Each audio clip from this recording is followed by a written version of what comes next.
Hello दोस्तों, आज हम बात करेंगे व्हेन टू शॉर्ट स्टॉक, यानी कब हमें कोई स्टॉक को शॉर्ट या फिर सेल करना चाहिए। और जब हम कोई स्टॉक्स को शॉर्ट या सेल करना है तो ये ऑब्वियस सी बात है, उस टाइम पे उस स्टॉक्स को हमें बाय नहीं कर। तो आज हम ये डिस्कस करेंगे कि क्या क्या क्राइटेरिया है जिसके बेसिस पे हम ये डिसाइड कर पाए कि कौन सा स्टॉक शॉर्टिंग कैंडिडेट्स है या नहीं है, यानी कौन से स्टॉक्स को हमें सेल करना है और कब हमें सेल करना है वो भी हम आपको बताएंगे। और जब कोई स्टॉक्स को हमें सेल करना है या फिर वो स्टॉक शॉर्टिंग कैंडिडेट, तो उस टाइम पे हमें उस स्टॉक्स को बाय नहीं करना है। अगर आप लॉन्ग टर्म के लिए भी बाय करते हैं तो जब कोई स्टॉक शॉर्टिंग कैंडिडेट है तो उस टाइम पे अगर आप कुछ टाइम रुक जाते हैं तो वही स्टॉक्स आपको 5 to 10% चीपर प्राइस पे अवेलेबल हो जाएगा और वहां पे अगर आप बाय करते हैं तो ये चीज आपके लिए बेनिफिशियल होगा लॉन्ग टर्म के लिए। तो अगर आपको ये पता चल जाएगा कि कब हमें कोई स्टॉक्स को शॉर्ट करना है या फिर कब हमें कोई स्टॉक्स को बाय नहीं करना है, तो आप बहुत हद तक अपना जो लॉस होता है उसको अवॉइड कर पाएंगे। तो इसलिए आप इस वीडियो को लास्ट तक देखें, क्योंकि यहाँ से आपको बहुत कुछ अच्छा सीखने को मिलेगा। तो यहाँ पे मैं सबसे पहले आपको एक चीज बताना चाहूंगा, मोस्ट ऑफ द इन्वेस्टर्स जो कि होते हैं वो बायर्स होते हैं, यानी वो स्टॉक्स को बाय करते हैं।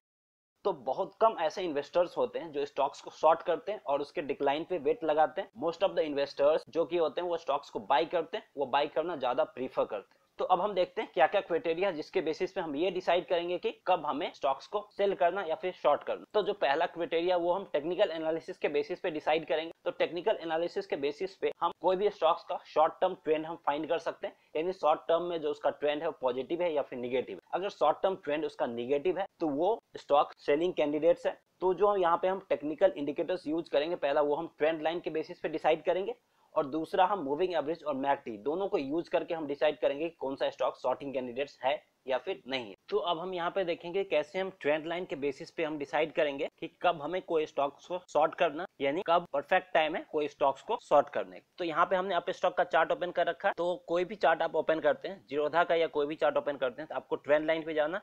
यहाँ पे लेफ्ट हैंड साइड में ट्रेंड लाइन दे रखा है, इस पे हमें क्लिक करना और यहाँ पे सबसे पहले हमें शॉर्ट टर्म ट्रेंड फाइंड करेंगे और उसके बाद हम लॉन्ग टर्म ट्रेंड फाइंड करेंगे। तो यहाँ पे हम क्या करेंगे, एक लाइन ड्रॉ करेंगे जो कि हम लो से लो को मैच करेंगे। तो यहाँ पे हमने इस पॉइंट के लो और इस पॉइंट के लो को मैच करवा दिया। अब हम इसके हाई पॉइंट को मैच कराने की कोशिश करते हैं।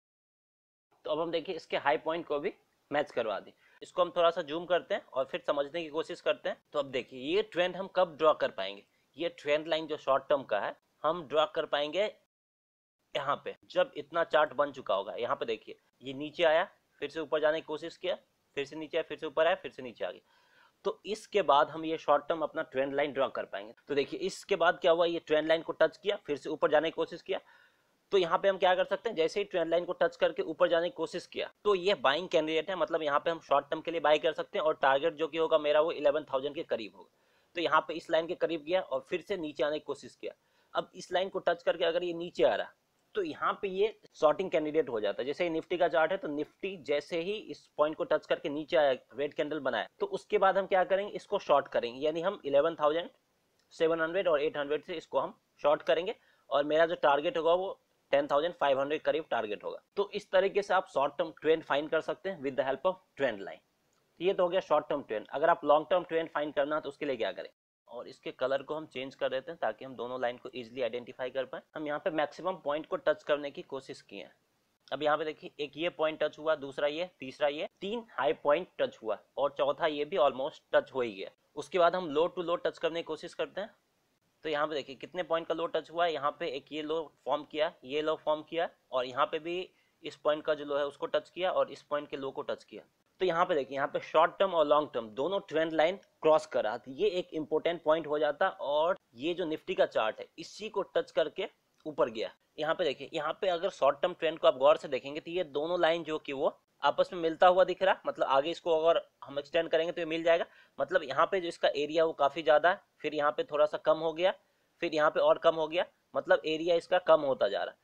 तो इसका क्या मतलब है, इसका ये मतलब है कि कभी भी मार्केट यहाँ से बर्स्ट कर सकता है, मतलब इस रेंज बाउंड को वो तोड़ सकता है। तो अगर ये नीचे ब्रेक करता है ट्रेंड लाइन को तो इसका जो ट्रेंड हो जाएगा वो निगेटिव हो जाएगा, यानी यहाँ पे हम शॉर्ट कर सकते हैं, शॉर्ट करके हम प्रॉफिट ले सकते हैं। अगर ये ब्रेक करके ऊपर जाता है तो वो बाइंग कैंडिडेट बन जाएगा। तो इस तरीके से हम ट्रेंड लाइन की हेल्प से हम यहाँ पे डिसाइड कर पाएंगे निफ्टी या फिर कोई भी स्टॉक शॉर्टिंग कैंडिडेट है या फिर बाइंग कैंडिडेट। तो अगर आपको मूविंग एवरेज और मैकडी बेसिस पे ये डिसाइड करना है कि कोई भी स्टॉक शॉर्टिंग कैंडिडेट है या नहीं है, तो वो कैसे डिसाइड कर सकते हैं।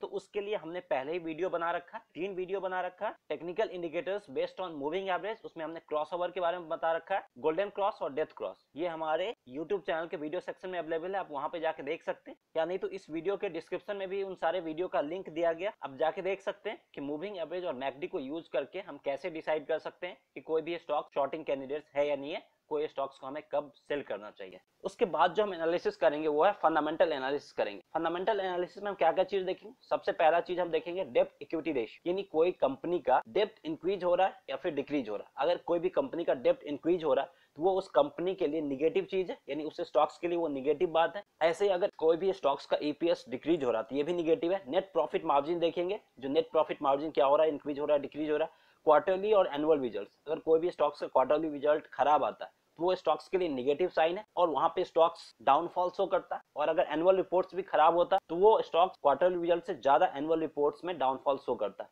तो फंडामेंटल एनालिसिस में हम चेक करेंगे डेब्ट equity ratio, earning per shares, net profit margin, quarterly और एनुअल रिजल्ट। इन 4 क्राइटेरिया के बेसिस पे हम फंडामेंटल एनालिसिस में चेक करेंगे कि कोई स्टॉक शॉर्टिंग कैंडिडेट्स है या नहीं है। नेक्स्ट जो हम चेक करेंगे वो इनसाइडर ट्रेडिंग, यानी यहाँ पे हम देखेंगे इनसाइडर बायर्स ज्यादा हो रहे हैं या फिर सेलर्स ज्यादा। अगर कोई स्टॉक्स में इनसाइडर सेलर्स ज्यादा हो रहे हैं, इनसाइडर सेलर्स कौन कौन हो गए? इनसाइडर सेलर्स प्रमोटर हो गए या फिर बोर्ड के मेंबर्स। अगर ये लोग अपने स्टॉक्स को सेल करें तो मतलब श्योर है कि स्टॉक्स में कुछ ना कुछ निगेटिव चीज है या फिर निगेटिव चीज आने वाली है। वो स्टॉक्स एक शॉर्टिंग कैंडिडेट हो सकता है, उस स्टॉक्स को हम शॉर्ट करके प्रॉफिट अर्न कर सकते हैं। यहाँ पे आपको एफआईआईज और डीआईआईज पे भी ध्यान देना होगा। अगर कोई स्टॉक्स को एफआईआई या डीआईआई को सेल कर रहे हैं तो आपको ध्यान देना होगा कि वो क्यों सेल कर रहे हैं। अगर उस स्टॉक्स में कुछ निगेटिव है तभी एफआईआई और डीआईआई उस स्टॉक से बाहर जा रहे हैं, और कोई बिग प्लेयर्स हैं जो उस स्टॉक्स को सेल कर रहे हैं, तो इन सब बातों पे भी ध्यान देना होगा। तो यहाँ पे आपको रेटिंग एजेंसी और ब्रोकरेज फर्म, इन पे भी ध्यान देना है। Most of the brokerage firm और रेटिंग एजेंसी कोई भी स्टॉक्स का अगर रेटिंग डिक्रीज करें और वो उसमें सेल की सलाह दे रहे हैं तो वो स्टॉक्स एक सेलिंग कैंडिडेट हो सकता है, वहां पे आप शॉर्ट करके प्रॉफिट अर्न कर सकते हैं। और नेक्स्ट जो हम बात करेंगे वो हम सप्लाई डिमांड इशू के बेसिस पे। अगर कोई भी